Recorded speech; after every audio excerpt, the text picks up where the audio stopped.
Hello, this is Anna Imagination with a Healing Garden. I have this in Subconscious Dialogues, and I don't know quite where to put it. It's more of I just had a concept and I went, oh, I need to share this with people. When people come to me, I see them. I see little stick figures, and I look right at them and go, I see your identity. I don't look at the subconscious mind. I don't look at the mask you hand me. No, I don't do masks. I look at you, your identity. I look at what you love, what you want, what you dream, what you desire. That's all I see. Everything else is bullshit. Everything else is bullshit. So, a great example of what I see is from the movie Pirates of the Caribbean, the second movie. You know, when Davy Jones shows up and he's covered in barnacles, all these people are covered in barnacles. That's what I see. I see people, you, showing up, and you're covered in barnacles. You are really, really laden down with barnacles. And I'll sit down with somebody and they'll start talking. And I'm not listening. I'm never listening because that's the bullshit. I am instead watching the identity inside of you screaming. If you even have the ability to scream. Most identities are just bound, gagged, and there's a silent tear down their cheek. Yeah. But you're talking. That's not you. That's your subconscious mind giving me all the bullshit they want me to see, and that's bullshit. There are words that the subconscious mind uses. Words like should. Words like my mother. Words like I had a boyfriend. And I don't listen to that shit because it's bullshit. Those are masks. I am a subconscious mind whisperer. You really need to understand this about me. I don't have very many friends because when I talk to my friends, I literally say to them, okay, that's just your subconscious mind bullshitting me because I'm a subconscious mind whisperer.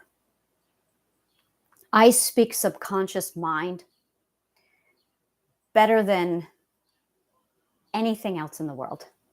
It's my first language. In order for me to get out of my own head, I had to master this language.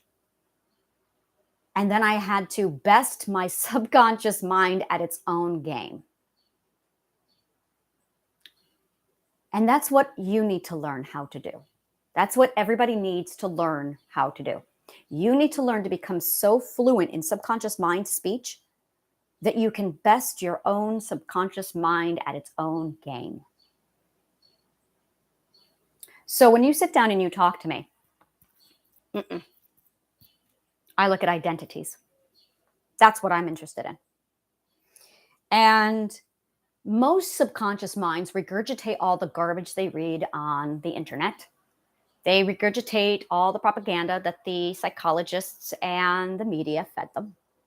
They regurgitate all the propaganda that their parents spoon fed them from our society, which is all shaped around the fourth stage perspective, which is all societal propaganda. And every one of you sounds identical. It's extraordinary to see how it's like there's a script and you're all sharing the same script and you've all memorized the same script. And I'll have 30 conversations in one day and it's literally scripted. You're quoting each other. That is how scripted the propaganda is. But you don't even know it. It's extraordinary. Now, psychologists and therapists know this, but they don't talk about it because they're lying to you. They're lying. I don't know why. So I'm sitting here talking to people and I don't listen. I'm like, okay, yeah, that's all the bullshit you want me to look at. That's all your mask. Yeah, I know. And I'm more interested in you. I'm more interested in your identity. Now, the identity is unique. That's how I know I'm talking to an identity. When I hear something different, and that's really it. You know, you're talking to someone's identity when it's original. When it's scripted bullshit, you're talking to the subconscious mind, which is 100% regurgitating all the propaganda that society spoon fed you. And you're all the same. But not the identity. The identity is unique. So some people come to me and they're covered in some barnacles. Other people come to me and they can't even move because they're part of the ship. I get a lot of people who are part of the ship. So my goal is to take you and start cutting off all of the barnacles to find you underneath all of that bullshit. So this exercise is that very thing. Imagine you standing in a circle. And you've got you and your identity in that circle. You are the conscious awareness, by the way. You are the captain of the ship. And unless you've been trained how to captain your ship, you cannot captain the ship. And that's the problem, is you have not been trained. So it's a disaster. And that's what I do, is I teach you how to captain your ship. You are the ship. So you have a subconscious mind, and it's loaded down with all the barnacles. And we're going to throw away your subconscious mind. And your subconscious mind is not going to like this, because your subconscious mind is going, no, I need to keep it safe. But the subconscious mind is incompetent. And I want your identity. You want your identity. So imagine you're standing in this circle. And you have been told what you should and shouldn't do. You have been told what's going to get you abandoned, rejected, lost, abused, thrown away. You have been threatened. You have been told that if you even think about yourself, it's selfish. Selfish is a red flag for me. When I hear the word selfish, oh, that is such garbage. There is no such thing as selfish. So it is just you and your identity. And all you need to do is focus on what you love. That is it. That is the foundation. That is the centerpiece. That is the core. What do you love? It's a really good question. I love cats. And I love, well, New York City. I love the rain. I love weather. I love weather.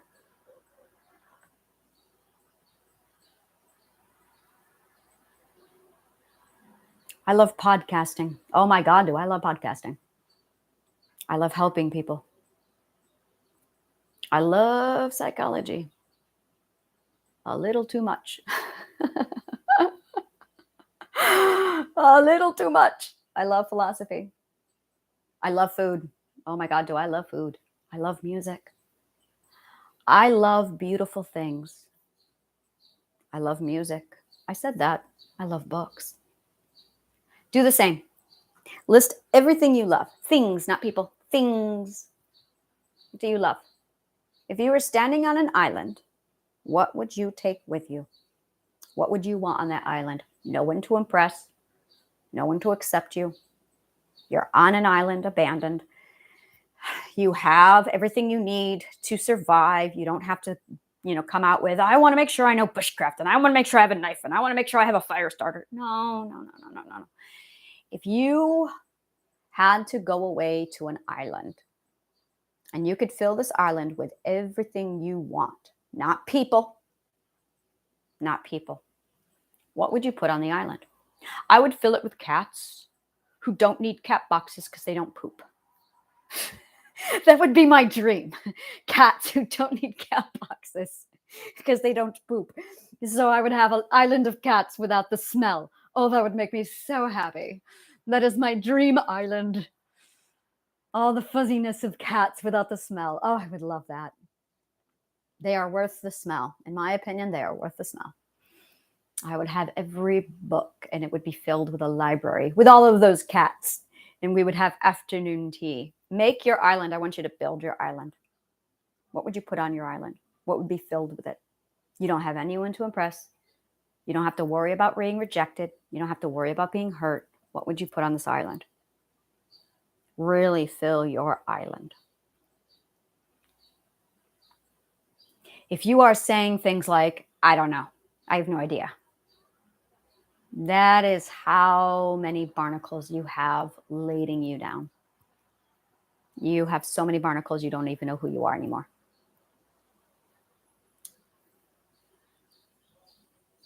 Healing is the practice of removing all the bullshit that other people told you you should be.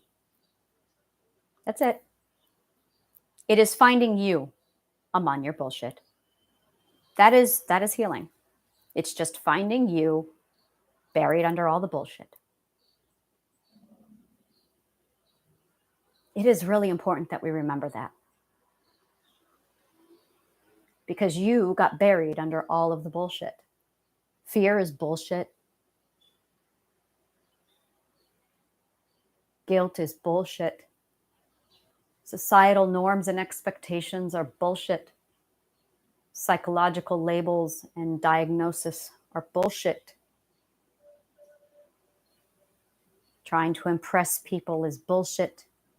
Trying to fit in because you're afraid of rejection is bullshit. All that matters is you and what you love, not who, what. What do you love? That's truth. That's who you are. I love animals. My God, do I love animals? I love freedom. Ooh, do I love freedom? I love mental health. I love mental health. I love being able to function. I love being able to make choices without my subconscious mind getting in my way. I love being able to decide exactly what kind of life I want based off of what I love. Take a real deep breath right now. It's just you and what you love. Do this every day. This is going to become one of my self-care exercises. It is the visioning process of you being alone on your beautiful island. Deep breath in.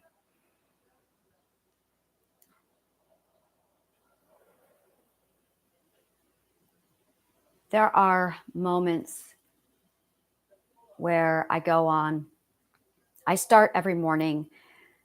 I get up and I write down my manifestation journal, my magic book. I meditate. I make coffee. I sit outside and I think. I think about me. I don't think about the healing garden. I think about who I am and what I want and what my goals are. I think about my end point.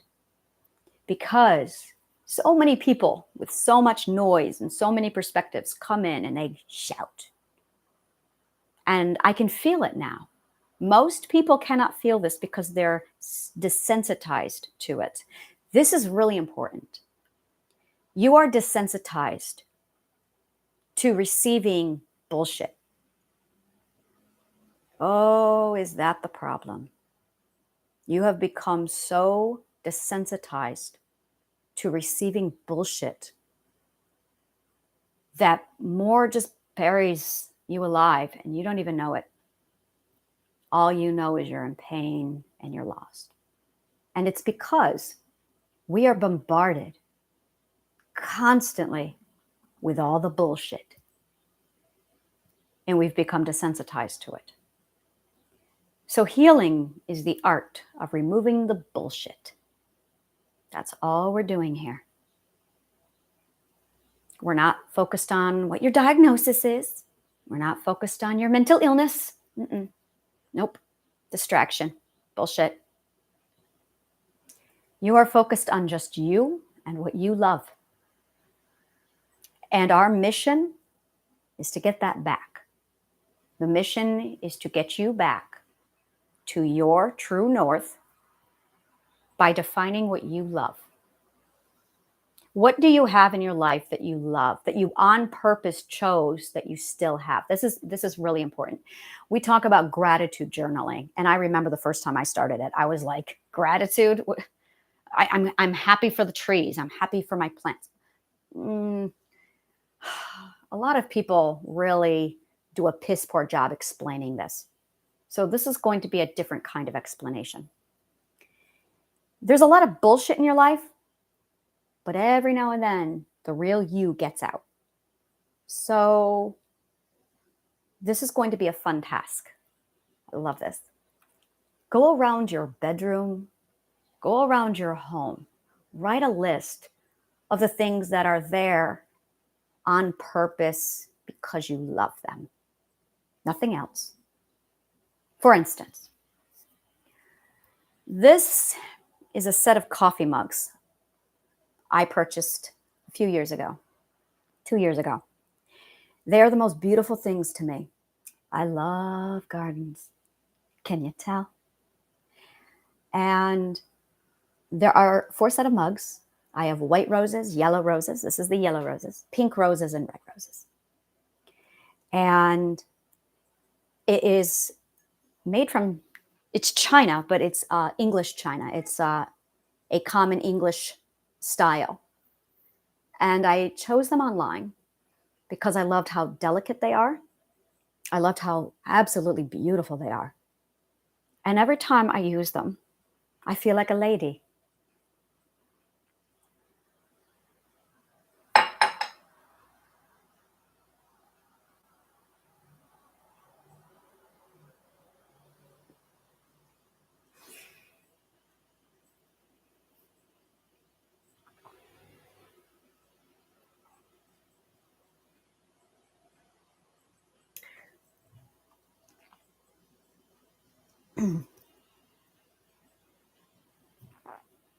Vulnerability is human connection.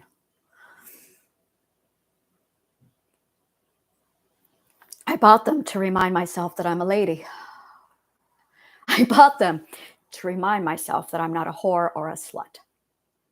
Because, and I have forgotten, I have been healed for so long that I actually forgot that I was once called a whore and a slut. I forgot. That's phenomenal. That's really great. Oh, I forgot all about that. And that's the point. That's to get you to this point of healing where you start to forget your own trauma. I was labeled a whore and a slut since I was 5 years old because I was not a conformist. And the abusers that I was around, if you were not a conformist, well, then you must have been a whore and a slut. So the conditioning started when I was 5. So that by the time I was 15, I had it drilled in me that I was a prostitute and that was all I was good for. And my mother did this whole, make sure you're a lady. And it was insulting because I was Aldonza. I was very much Aldonza. And I really struggled right up until 2022, a year ago, with that label. And a year ago, I finally was able to separate my identity from the bullshit. And I surfaced a lady. So in 2021 and in 2022, I purchased things around my house to remind myself that I'm a lady, to make myself feel like a lady. And I've been embracing that so long, and I've healed from it now for so long that I forgot that I purchased this to remind myself that I'm a lady and I'm not a whore or a sex slave anymore. And I forgot. So you have things like this around your home that you subconsciously know. You did not subconsciously purchase them. Your identity bought them. Whenever you purchase something that you like, that's your identity defining herself. And it's all over your home. Now, there's going to be something that you see where you'll go, I didn't buy that. I didn't want it. I wanted X, but someone made me buy it. That's right there. Let's talk about that. When we want something and somebody else comes in and insists that we can't have it, that's actually a violation of our identity. And then you have a reminder through that item of the time your identity was violated. Throw that out. Throw it out. And if you can afford it, go buy what you really wanted. It's all about defining your identity. So when you write your gratitude journal, what you're really doing is writing down a list of all the things that you have that your identity wanted and bought to define what you love. And when you are grateful, you are reminding yourself who you are. I am a lady, even though I fucking swear like a sailor.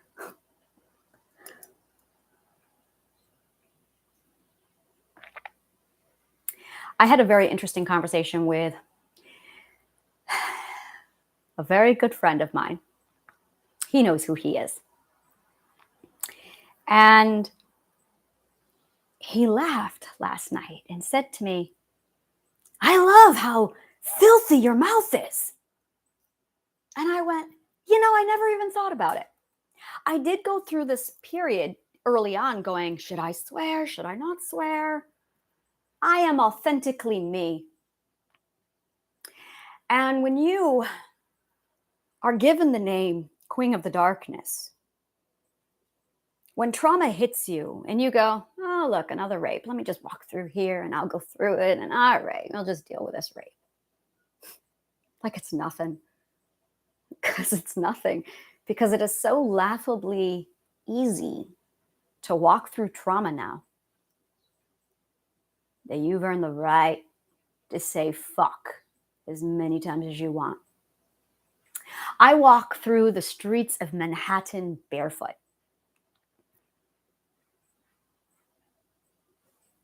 I love it. I love being grounded.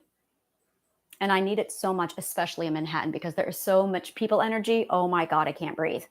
So to help me balance out the people energy, I walk barefoot in Manhattan. It's funny. I never realized I did that. Like, that's why I do it. I'm an empath. So there are so many people in Manhattan that when I walk through the streets, I can't, oh my God. And I'm an empath. When I first got here, I would go to Central Park just to oh God, I can breathe. I used to wear chakra stones every time I went. In fact, I have so many chakra stones just to absorb the energy when I go through Manhattan. And I realized it's most effective if I just go barefoot. I can ground myself walking barefoot in Manhattan so that there can be all the people and I'm fine. But I have to be barefoot and grounded. So I walk the streets of Manhattan barefoot all the time. I never wear shoes when I'm in Manhattan. I wear them when I'm in the subway. That's a level of gross my feet will not be exposed to. And